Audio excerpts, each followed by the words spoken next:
Hello students, we are going to discuss about the second part second, because we are already discussed in one part about the all questions of electric field and charge. So this is our second part of the video of electric field and charge. The question given is and this video is related to AAI ATC, previous year question of physics. So the question is, the surface charge density of a thin spherical cell placed in an air medium is 88.54 coulomb per meter square.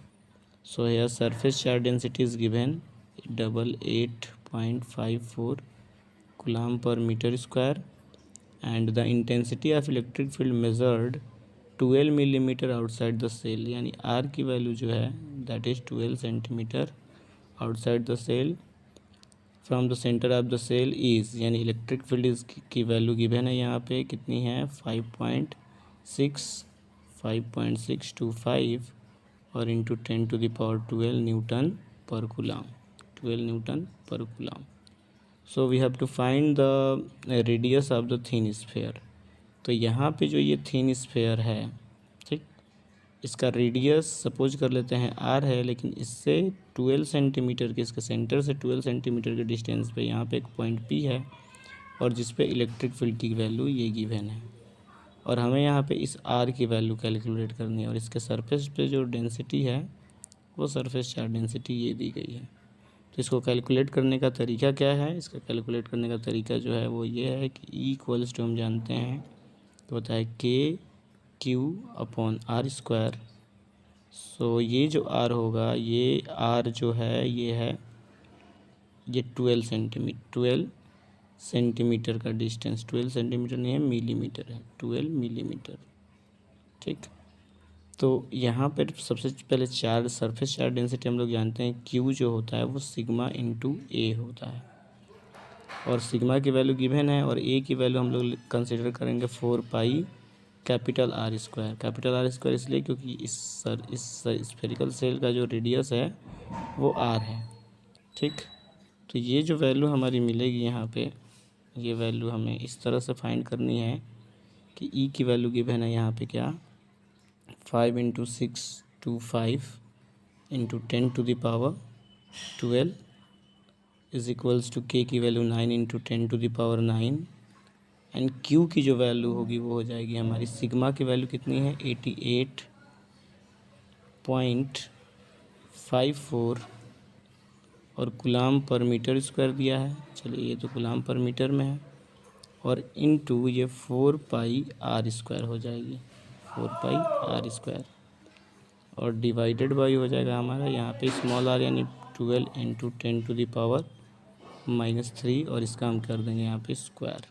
ठीक, अब अगर हम इसको cancel कर रहे हैं तो जैसे ही हम इसको कैंसिल करेंगे तो लास्ट में देखिए यहाँ पे 10⁻12 और 10⁻9 ये कैंसिल हो जाएगा.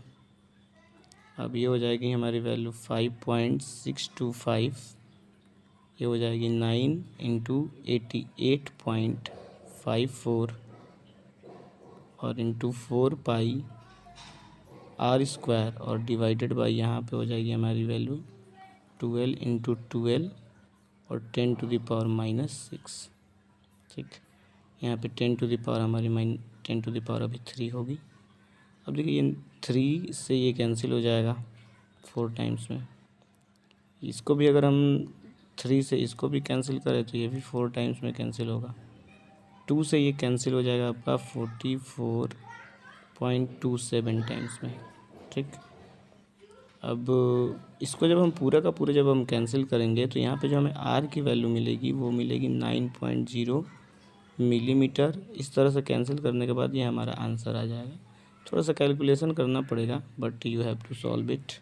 ठीक, अब है हमारा नेक्स्ट क्वेश्चन. नेक्स्ट क्वेश्चन हमारा ये है कि इसमें दिया गया है कि suppose a uniform electric field is given E equals to इतना, यानी E की वैल्यू हमें गिवन है यहाँ पे 4 × 10⁻4 और ये J कैप है, इसका मतलब Y एक्सिस के अलॉन्ग है ये. ठीक, this is along y axis. Okay, so next what is the other quantity? तो देखिए यहाँ पे हमें अगर एक ये एक्सिस वगैरह बनाए हैं तो this is Y axis and this is X axis, ठीक, and this is Z axis.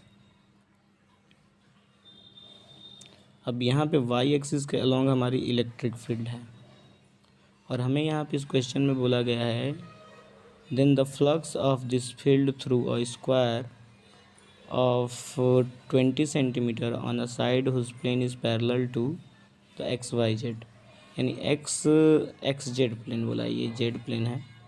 तो इस एक्स जेड प्लेन के पैरेलल है, इस एक्स जेड प्लेन के पैरेलल है हमारा प्लेन. तो इसका जो नॉर्मल होगा, इसका नॉर्मल ऊपर की तरफ ही होगा, यानी थीटा की वैल्यू यहाँ पे हम देख रहे हैं कि 0 है. इसलिए जब हम फ्लक्स की वैल्यू फाइंड करेंगे तो ये हो जाएगा ई इंटू ए और कॉस 0 डिग्री, ठीक. तो ई की वैल्यू हम लोग जानते हैं कि 4 इंटू 10⁴ है, दोनों का सेम डायरेक्शन है.